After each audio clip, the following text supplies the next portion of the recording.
Hi, you're with Tacitus today at your Pushback channel, and thank you for joining this audio live stream.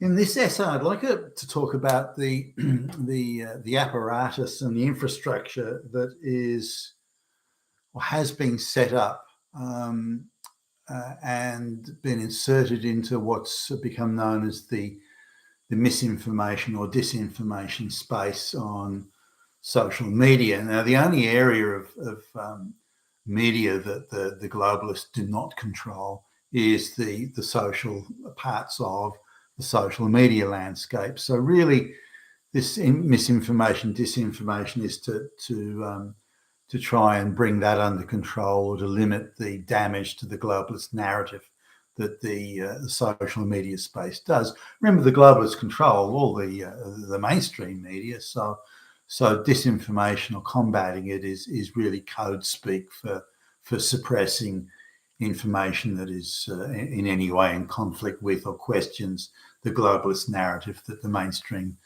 globalist controlled media put out.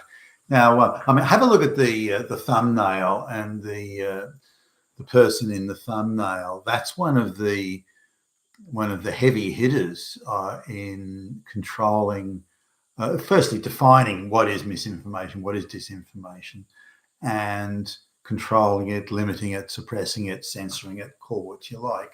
And these people work in very closely with, for example, the previous iteration of Twitter before Mr. Musk took over, working very closely with these people in making sure that a sitting US president gets cancelled if they say the wrong thing. So these people are ideological fanatics. It's interesting how many of them are funded by and work for very Jewish think tanks, funded by Soros and other Jewish activist groups. I don't know why. Maybe it's just pure coincidence. I've no idea why. Why would so many Jewish groups and so much funding be involved in this? Why would they care one way or another? Makes me wonder about, because you look at, say, the big civil rights movements, starting in the 50s, going into the 1960s, they were primarily, not all, but primarily Jewish people. Jewish people were incredibly overrepresented.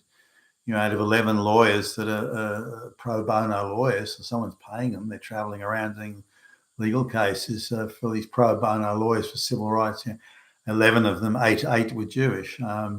Now, that would seem to be an impossibility, whether you look at the overall Jewish population of the US or indeed the amount of Jewish lawyers. So for some reason, human rights lawyers are incredibly overrepresented by Jewish lawyers. So again, maybe it's just coincidence. I don't know. I don't particularly care one way or another. I just note that it's so. And it's the same with this. The lunge to censor views that the globalists don't like finds yet again a very heavy overrepresentation of Jewish people, Jewish activists, and Jewish funding. Again, it could just be pure coincidence. I don't know why, but anyway.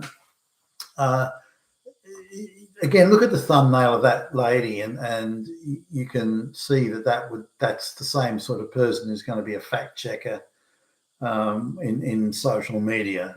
They're the same sort of people with the same sort of views. Now, I've looked at the more senior battlers, if you like, of misinformation, disinformation, whether in the US or elsewhere around the Western world, but focusing on the US just for a moment. I've had a look at some interviews that they've done online, and they're posted so you can see them. And some of these people have got very privileged positions in even universities, including Ivy League universities. So they've got a captive bunch of students there, and they talk about nothing about how evil Republicans are and how there are Nazis everywhere. Donald Trump is a Nazi, and so on and so forth. Now, are they peddling disinformation there? What facts do you have that Trump or anyone in his administration was a Nazi? Well, they were against open mass migration. That's So they not only do they determine who is a Nazi, but they get to define the terms of what makes a Nazi, what makes disinformation, and and they have this moral authority as they perceive it to define the terms. So what we would traditionally the definition of a Nazi, sort of going back to the 1930s, those sorts of things, that's completely out. That's gone.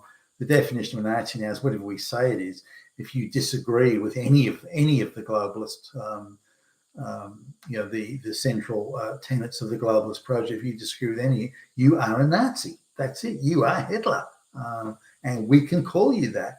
And if the first definition we use doesn't make you out to be a Nazi, we'll just make up another definition, and we'll make up any definition we want until we can call you a Nazi by whatever definition we choose. So do we get a say in the matter? No, motherfucker, you're a Nazi. End of story. So, I look at these interviews that they do, and they claim to be impartial, which is the staggering thing. They actually believe or purport to believe that they're impartial. That they're, no, we're not picking one side or another. It's just the other side is always bad and we're always good, but we don't pick a side. And so misinformation is where, some of the Republicans were saying in 2020 that they believed there were issues with the election. Now, I'm not saying there were or there weren't, by the way. So, hey, YouTube, don't ban this video. But if you say that Vladimir Putin won the election for Trump in 2016, that is not a conspiracy theory. No way. That is fucking concrete fact. Concrete fact. Trump is Putin's stooge. Putin did it all. He pulled all the. He personally put every vote in the ballot box. Putin did it, and that election is not legitimate. Oh, okay. Well, how can that not be a conspiracy theory? But when the other side says it is a conspiracy theory, because we get to define what is a conspiracy theory. You dumb fuck.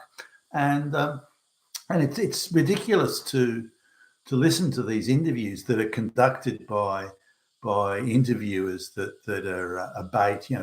Like, we know Donald Trump is an evil Nazi. We just know that. That's it. But do you agree with that? Oh, yes, I agree. There you go. Next question. It's quite absurd. The interviews, it doesn't even make an effort to be impartial or so they're radical activists here, but they're seated all around the place. They're all over the Twitters and the fact check. All on the social media platforms, and they're able to on demand suppress any information. For example, if you had any questions about COVID, that was to be because that was misinformation. Whatever the Pfizer or the CDC or whoever they were saying, that was fact. But if you ask any questions, it doesn't matter whether you were the most qualified doctor in the universe. If you had any just questions about it, then you were suppressed or censored or banned because that was misinformation. So clearly, it's nothing to do with misinformation or disinformation. It's about narrative control. And it's just about that and only that. And a whole bunch of activists are being put in there, and people are hired and appointed to these roles purely for their activism. Now, I've gone through some of the leading lights, and they've got sociology degrees and they've been gifted affirmative action PhDs, and then they're let loose. But they're primarily, not all, but primarily Jewish, primarily lesbian or gay, and they're they come from third world countries and hate white people. But their view is they are fighting Nazis, and when Nazis say anything, it's misinformation or disinformation. Unlike when we say it, where we don't need to be fact checked because we only tell the truth. And it's a very sad indictment of how